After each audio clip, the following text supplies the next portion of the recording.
రోజు పొద్దున్నే లేచి మీరు ఎవరిని గుర్తు చేసుకుంటుంటారు? గుర్తు చేసుకుని వాళ్ళ గురించి ఏమని అనుకుంటారు? ఆలోచించండి. వాళ్ళకి మీ మైండ్‌లో స్పేస్ ఎందుకిచ్చారు? వీటికి ఆన్సర్స్ లాస్ట్‌లో తెలుసుకుందాం. కొంతకాలం క్రితం నెట్‌ఫ్లిక్స్‌లో 'మెయిడ్' అనే సీరీస్ ఒకటి చూశాను. చాలా సాడ్ స్టోరీ. అది చూడమని నేనేమి రికమెండ్ చేయను. కానీ ఆ సీరీస్‌లో 2 డైలాగులు మాత్రం నన్ను ఆలోచింపచేశాయి. ఎంతగా అంటే అరౌండ్ 2021లో అనుకుంటా నేను ఈ సీరీస్ చూసింది. ఒక బుక్‌లో అప్పుడే ఆ డైలాగ్స్ రాసుకున్నాను. Even before starting my YouTube channel. ఇప్పుడు బుక్స్ అలా తిరిగేస్తుంటే కనిపించి మీతో షేర్ చేయాలనిపించింది. So let's start. Dialogue 1. The people around you are the people who you tell about yourself when you wake up in the morning. చాలా deep meaning ఉంది ఇందులో. నీ చుట్టూ ఉన్న మనుషులు ప్రొద్దున్నే లేచి నీకు నువ్వు ఏమని చెప్పుకుంటావో వారే అని.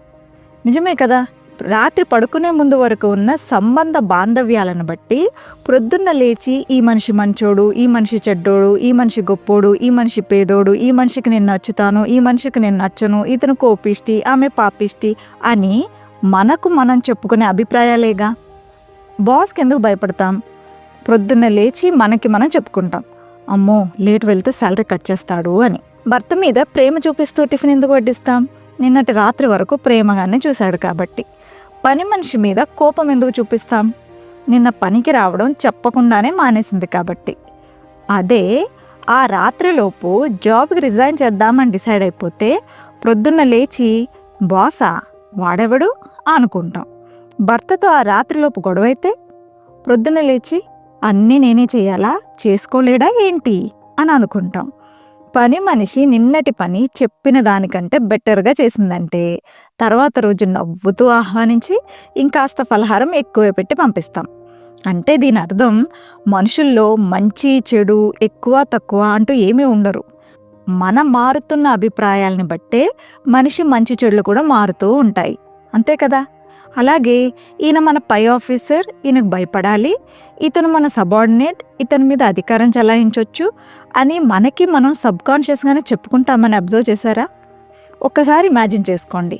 మన పై ఆఫీసర్ డిమోషన్తో, మన సబార్డినేట్ ప్రమోషన్తో రోల్స్ రివర్స్ అయితే మన సబార్డినేట్గా ఉన్నవాడు మన ఆఫీసర్, మన ఆఫీసర్గా ఉన్నవాడు మన సబార్డినేట్ అయితే అప్పుడు కూడా మన ట్రీట్మెంట్ ఆ వ్యక్తుల పట్ల అలానే ఉంటుందా? ఉండదు కదా. లైఫ్లో కొందరికి వెయిటేజ్ ఇస్తాము, కొందరిని చిన్న చూపు చూస్తాం.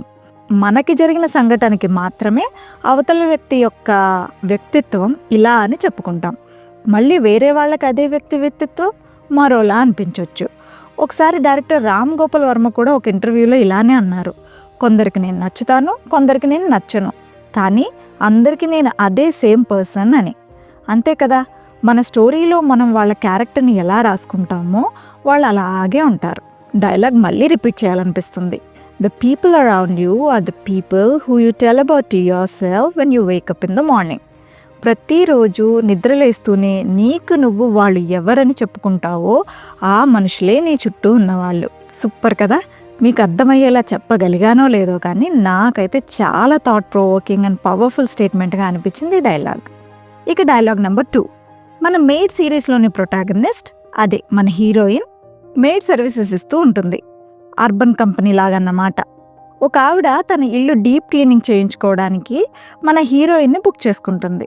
మన హీరోయిన్ ఆ ఇంటికి వెళ్ళేసరికి ఆ ఇల్లు చాలా భయానకమైన మెస్లో ఉంటుంది.